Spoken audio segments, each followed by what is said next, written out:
Jerusalén es una película de producción israelí filmada en formato found footage. Si tenemos que clasificarla dentro de un género, sería el más adecuado del terror religioso y apocalíptico. Y si tomamos de forma literal lo que se cuenta en esta historia, también tiene elementos del género zombie, ya que la cinta se centra en un evento apocalíptico, el cual muestra una masiva cantidad de criaturas que son personas muertas convertidas en una especie de demonios con alas de murciélago. La película anuncia desde el principio lo que está por pasar. Esto lo vemos en una escena en la cual una voz muestra un texto bíblico que indica que existen tres puertas al infierno. Una está en el desierto, la otra está en el océano y la otra en Jerusalén. Luego muestra mediante imágenes espeluznantes señales de lo que está por venir. Advierte que las personas hacen oídos sordos a estas señales y mucho menos cuando se cometen actos de odio. Tampoco lo hacen cuando los dioses luchan entre ellos, y advierte que ese odio acumulado es tal que revive a los muertos. Pasa a otra escena en la cual se explica que en el año 1972 una mujer había muerto días atrás de tifus y resucitó para estar nuevamente con su esposo e hijo, lo cual ya es extraño de por sí. El horror para ellos realmente fue los signos de posesión. No hay explicación en la película para justificar el que la resurrección de la mujer no haya horrorizado a todos, pero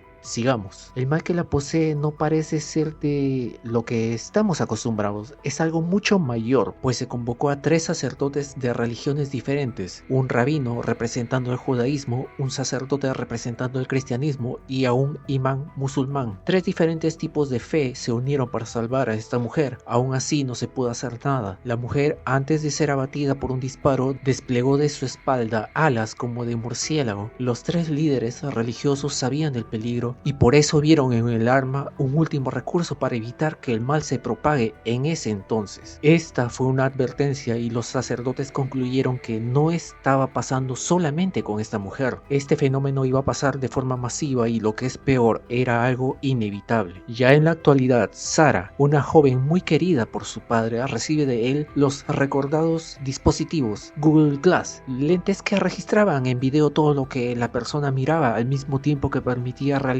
diferentes tareas mediante comandos de voz. Sara hace un año había perdido a su hermano. Esto explica el cariño que le tiene su padre. Ella iba de viaje con su amiga Rachel a Tel Aviv. Sin embargo, en el avión conocen a Kevin, un apasionado arqueólogo, quien las convence de cambiar su destino a Jerusalén. Sara y Rachel aceptan. Se hospedan en un hotel propiedad de Omar, un musulmán que se une a ellos atraído por Rachel. Las acompaña a diferentes lugares de Jerusalén, incluyendo lugares de diversión nocturna. La diversión y los placeres carnales de las chicas con sus nuevos amigos se alargan por bastante tiempo en la película. Hay algo importante a mencionar, y es que cuando las chicas conocen a Kevin, se dan cuenta de que lo que más le atrae al ir a Jerusalén es el llamado Yom Kippur. El Yom Kippur es el día del perdón o expiación y propia del judaísmo. La tradición indica que mediante diferentes rituales como ayuno y oraciones, las personas se expían de sus pecados, se arrepienten y reflexionan. Tras realizar esto, Dios determina el destino de cada persona por el año próximo en el llamado libro de la vida. En el judaísmo, este libro es una especie de registro celestial que le pertenece a Dios y que es donde tiene la lista de todos aquellos que creen en él. Ahora la pregunta es, ¿qué está pasando en Jerusalén? Jerusalén es conocida como la ciudad santa, capital de Israel. Es considerada una ciudad sagrada y para los judíos es un lugar de peregrinación, al igual que para los cristianos y musulmanes. Sin embargo, también es una ciudad que siempre está en tensión y conflicto. Estas tres religiones y sus respectivas culturas están en constante tensión. A esto hay que sumarle el hecho de que Jerusalén es el epicentro de un poder espiritual muy grande, donde el conflicto no solo es entre religiones, sino entre el bien y el mal. Y por esta razón, el evento apocalíptico pudo tener inicio en esta ciudad. Retrocediendo por un momento atrás, en la escena inicial, tras ese fallido exorcismo, se sugiere que esto es algo que va a pasar y que había que estar preparado, pero el mundo continuó, las personas continuaron con sus vidas y finalmente ese evento que había sido profetizado en varias religiones ya está ocurriendo, y las criaturas aladas no son coincidencia. La presencia de estas criaturas se basa en textos apócrifos de la Biblia, que los describe como híbridos entre ángeles caídos y humanos, en otras palabras, demonios encarnados en personas muertas vueltas a la vida. En este punto sabemos que Jerusalén es una de las 3 puertas del infierno, y lo que pasa en la película es algo muy contrario a lo que las creencias de la gente indican. Este despertar del apocalipsis ocurre justo en el Yom Kippur, pero en lugar de ser una festividad de redención y arrepentimiento, es el inicio del apocalipsis anunciado en textos bíblicos. En la película, Kevin empezó a sentirse mal, intentó advertir a Sarah y a Rachel que debían irse, pero terminó encerrado en el hospital psiquiátrico que durante su recorrido por la ciudad santa vieron días antes. Omar dice que está sufriendo el síndrome de Jerusalén. De forma resumida, es un trastorno mental que suele afectar a turistas al visitar dicha ciudad. Se caracteriza por ansiedad, deseos de alejarse de los demás, sensación de tener que limpiarse, ducharse, obsesión por la pureza. Estas personas pueden cantar himnos religiosos o simplemente gritar sin razón. Pueden dar sermones en lugares públicos, aunque a diferencia de la película, suele desaparecer en un plazo máximo de una semana. Cuando recorrieron las canteras del rey Salomón, Kevin vio en una de las paredes dibujos de seres alados y le despierta curiosidad. Investigó sobre estos dibujos mientras estaban en la ciudad. En esos recorridos turísticos visitaron el famoso Muro de los Lamentos. Sarah colocó una carta en el muro porque es una tradición, ya que la creencia indica que el muro es un lugar donde es posible comunicarse con Dios y pedir milagros. A esto hay que recordar que Sarah todavía siente el dolor de la pérdida de su hermano, sigue en duelo y por eso realiza dicho acto de fe. No obstante, hay un detalle terrible sobre esta escena. Literalmente lo que escribe Sarah mostrando resentimiento, ira y frustración hacia Dios es: trae de vuelta a mi hermano, imbécil. Lo cual es una clara provocación e irónicamente su deseo se cumple, pero de forma espeluznante. Horas después del internamiento de Kevin en el sanatorio mental, Sarah y Rachel suben al techo del hospedaje y ven a lo lejos una explosión. Finalmente se desató el mal, luego de tanta parranda y placer carnal. El ejército israelí, junto con militares de otros países que habían enviado tropas para ayudar a detener a las criaturas, luchan contra estos seres demoníacos. Esto confirma que se trata de un desastre que tendrá repercusión a nivel global. No se explica el cómo los líderes religiosos y los países involucrados lo saben, pero la advertencia ya se había hecho al principio de la película. Es posible que militares de países pertenecientes a la ONU estén ayudando en la ciudad, al igual que tropas del ejército de Estados Unidos. Jerusalén es una ciudad de importancia internacional, por lo que no es raro que la noticia de este apocalipsis se haya propagado tan rápido, al igual que la respuesta respecto a la ayuda. De hecho, mucho antes de que estallara la batalla entre humanos y demonios zombies, ya habían soldados vigilando la ciudad. Antes de cerrar las puertas de Jerusalén, los militares advirtieron mediante megáfonos a todos, absolutamente, locales y turistas, que abandonen la ciudad, pero Sarah, Rachel y los demás no lo lograron, pues precisamente estaban buscando a Kevin en el hospital psiquiátrico. En esa búsqueda vieron al primer zombie. La película sugiere que estos zombies demoníacos son seres que han sido condenados a vagar en la ciudad de Jerusalén en una especie de limbo. Se revela que su existencia está ligada a la religión de la ciudad y su aspecto y naturaleza demoníaca es producto de una maldición. La explicación más precisa es que en efecto son muertos reanimados. Alguna vez fueron personas y ahora los demonios han tomado esos cuerpos para sembrar el terror en la ciudad.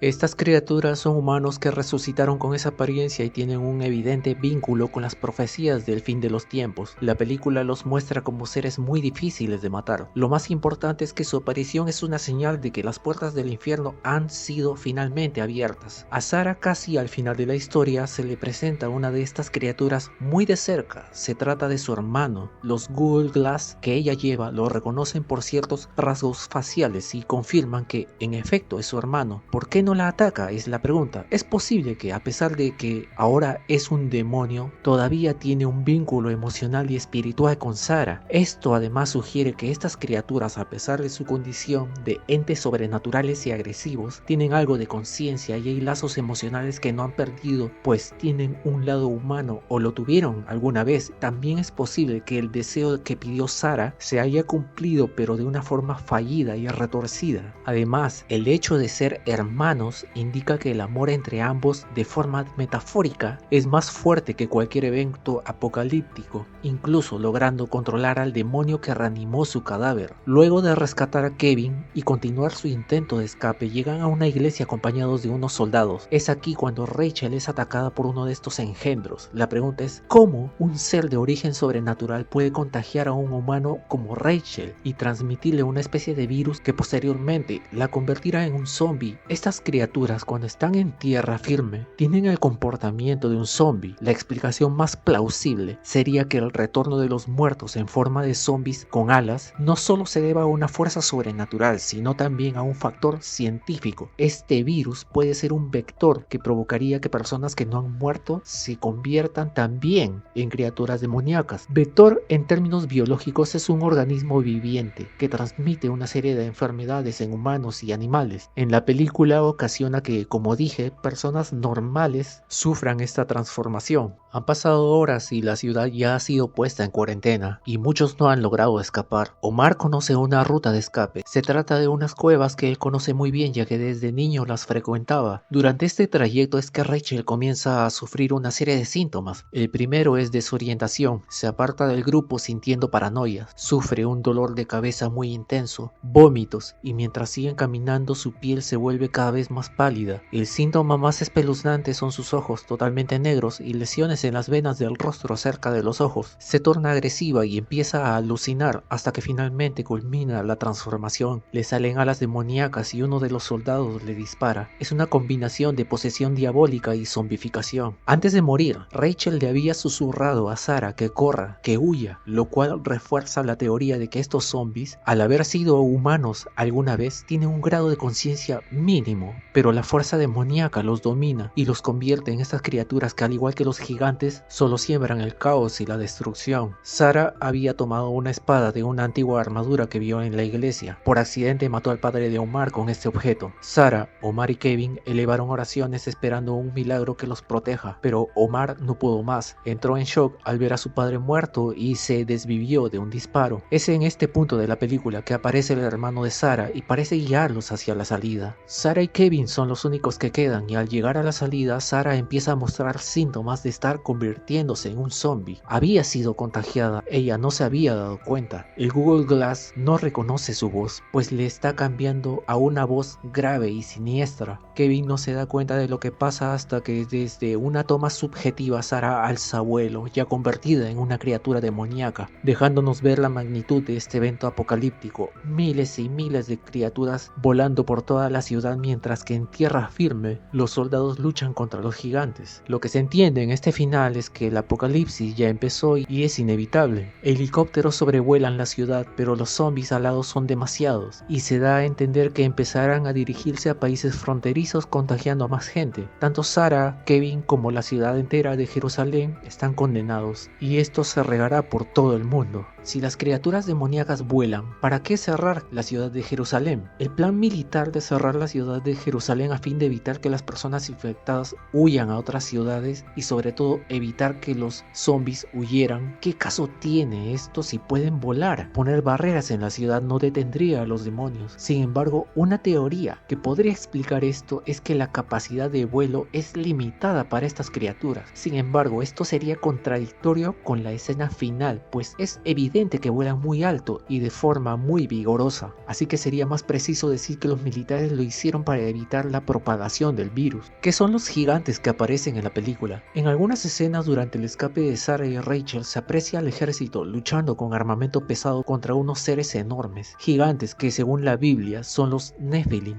Es importante saber que la interpretación de lo que son estos seres puede variar de religión en religión. Según la Biblia, son ángeles caídos y que tuvieron hijos con mujeres humanas. Existe una obra de origen judío que se extiende y explica que estos gigantes tenían instintos violentos, eran corruptos y fueron aniquilados durante el diluvio. Sin embargo, existen teorías religiosas que indican que no murieron durante dicho evento catastrófico, sino que sus almas quedaron en la tierra, en el mundo terrenal. Y en la película, esas almas de los Nephilim fueron liberadas y ahora son parte de esas fuerzas malignas que forman parte de este fin de los tiempos. Finalmente, es cierto que Jerusalén no explica de forma clara que estamos ante un evento apocalíptico de magnitud colosal. De acuerdo a lo que se narra en esta historia, es lógico suponer que en verdad estamos presenciando un evento que marca el fin del mundo, el fin de la humanidad como la conocemos, y que Jerusalén ya no es más un lugar seguro, sino esa puerta al infierno que dio inicio a todo este apocalipsis. Es todo por ahora, gente, espero les haya gustado el video, pueden dejar sus comentarios en la parte de abajo.